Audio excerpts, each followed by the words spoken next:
চট্টল কমিটির বার্ষিক সভা 2026 সালে দমদম বেগলাপাড়ায় অনুষ্ঠিত হয়।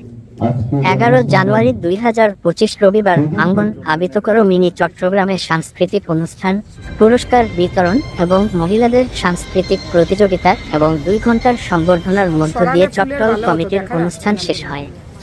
সভাপতিত্ব করেন মদল কান্তি বড়ুয়া। এই অনুষ্ঠানে প্রধান অতিথি হিসেবে উপস্থিত ছিলেন পরিব্রাজকাচার্য আদ্যপীঠের প্রধান ব্রহ্মচারী মূল্যভাই। বিশেষ অতিথি হিসেবে উপস্থিত ছিলেন বেনুবন বিহারের অধ্যক্ষ ড রতনশ্রী বিক্রম। উভয়ই তাদের বক্তব্যে আধ্যাত্মিকতা, শান্তি ও সেবার কথা তুলে ধরেন। অন্যান্য বিশেষ অতিথিদের মধ্যে চট্টগ্রাম পরিষদের সাংস্কৃতিক সম্পাদক প্রদীপ কুমার সেন চট্টগ্রাম পরিষদের বিভিন্ন কর্মসূচি তুলে ধরেন এবং 1 ফেব্রুয়ারি চট্টগ্রাম পরিষদের কেন্দ্রীয় বার্ষিক প্রীতি সম্মেলনে যোগদানের আমন্ত্রণ জানান। পরিষদের পক্ষে উপস্থিত ছিলেন উপসম্পাদক প্রদীপ দত্ত, সাংবাদিক তরুণ বিশ্বাস প্রমুখ। কর্মরত সাংবাদিক প্রেস ক্লাবের পক্ষ থেকে বিশেষ অতিথি হিসেবে উপস্থিত ছিলেন শাশ্বতী দাস, শম্পা দাস, রাজু হালদার প্রমুখ। উপস্থিত ছিলেন স্থানীয় কাউন্সিলর মৃন্ময় দাস। তিনি বলেছিলেন যে মাস্টার দাস সূর্য সেনের একটি পূর্ণ দ্বৈতের মূর্তি 12 জানুয়ারি 2026 মাস্টার দারের আত্মত্যাগের দিনে স্থাপন করা হবে। সম্পাদক প্রদীপ দাস তার সম্পাদকীয় বক্তব্য রাখেন এবং আশিস কুমার দাস বার্ষিক আয় ব্যয়ের হিসাব উপস্থাপন করেন। পুরো অনুষ্ঠানটি সুষ্ঠুভাবে পরিচালনা করেন সাংগঠনিক সম্পাদক প্রবাল চৌধুরী।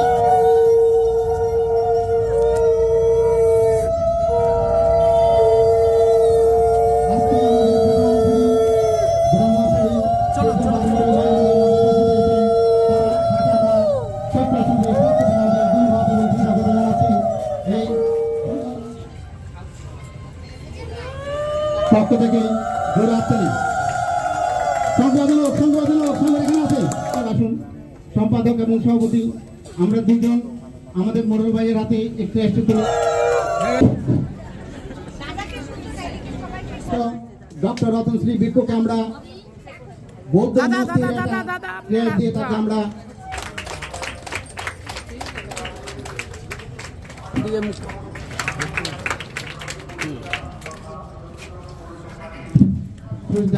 সুজিত কুমার সরকার আজকে আমাদের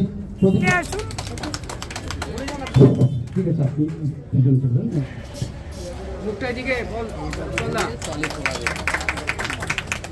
এবং স্যারকে আড়াল করলে তো হবে না। আমরা তো আসল জিনিসটা পেয়ে যাচ্ছি। আমরা ডোনেশন গ্রহণ করছি এবং অনেকে আমাদেরকে ডোনেশন দিয়ে বলেছি বিষয় আমরা আজকে এই যে পূর্ণামী অনুষ্ঠানটাকে আমরা আজকে আমার কি অনুভবের অনুভব স্পন্দন অস্তিত্বের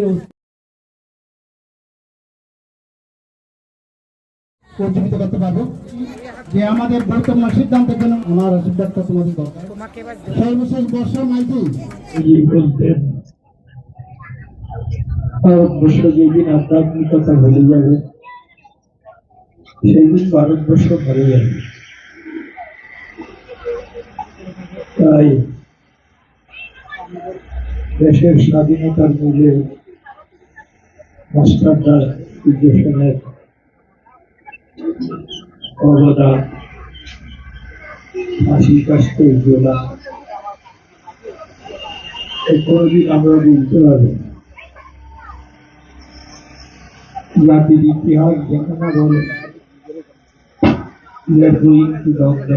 আমরা দিন আমাদের অপেক্ষা করে। তাই আজকে 11 তারিখ কালকে স্বামীজির জন্মদিন। ওইটাকে যুব দিবস হিসাবেও স্বামীজি বলেছিলেন একজন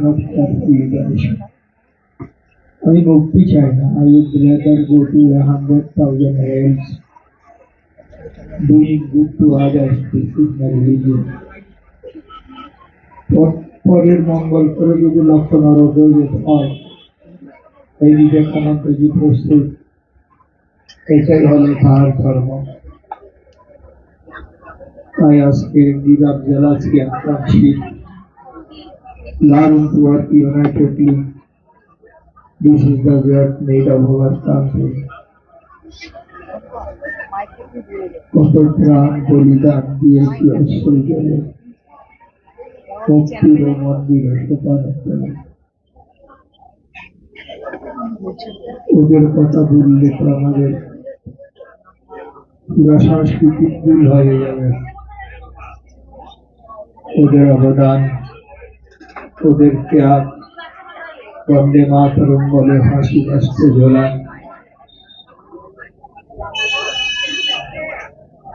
এগুলো আমাকে খুব প্রেরণা দেয়। দেশমাতৃকার জন্য we have to bear in mind that we are all debtors to the world. আমরা জগতের কাছে ঋণী। The world does not owe us anything. জগৎ আমাদের কাছে কিছু চাই না। It is a great privilege for all of us. এই একটা সুযোগ আমার সকল সমিতি করে দিয়েছে।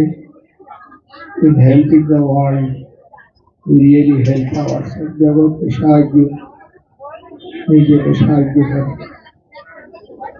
জগৎ জননী আত্মার কাছে প্রার্থনা করি না, সর্বেষাং মঙ্গলং ভূয়াৎ, সকলের মঙ্গল হোক। Let goodness prevail all around the world. সর্বে শান্ত নিরাময়, সকলে নিরাময় থাকুক। Let all stay healthy and hearty.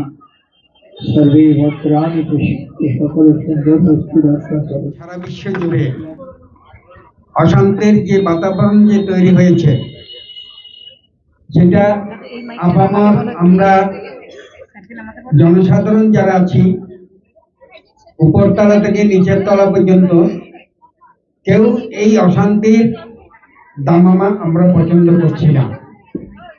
আমরা এটাকে মনে প্রাণে গ্রহণ করছি না। যেখানে মহাপুরুষরা আমাদেরকে বলেছেন মৈত্রী, করুণা, মুদিত উপেক্ষাকে সাথে করে তোমরা এগিয়ে চলো, তাহলে দেখবে তোমাদের অ্যাটমিক বোমা ব্যবহার করার কোনো প্রয়োজন পড়বে না, অপরকে হিংসা করার কোনো প্রয়োজন পড়বে না, অন্যকে হেয় করার কোনো প্রয়োজন পড়বে না।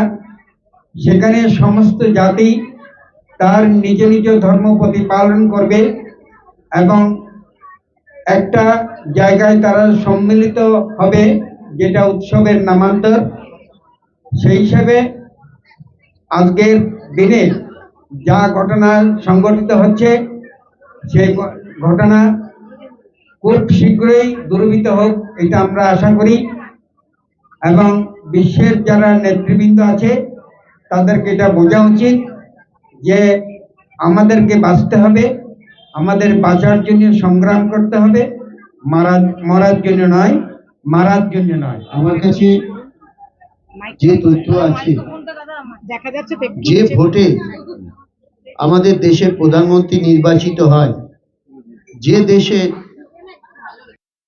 আমাদের দেশে মুখ্যমন্ত্রী নির্বাচিত হয়, তার ভোট যদি কেটে দেওয়া হয়, তাহলে হচ্ছে সবার আগে আমাদের ভারতবর্ষের প্রধানমন্ত্রী পদত্যাগ করা উচিত, কারণ তার ভোটেই সে প্রধানমন্ত্রী হয়েছে।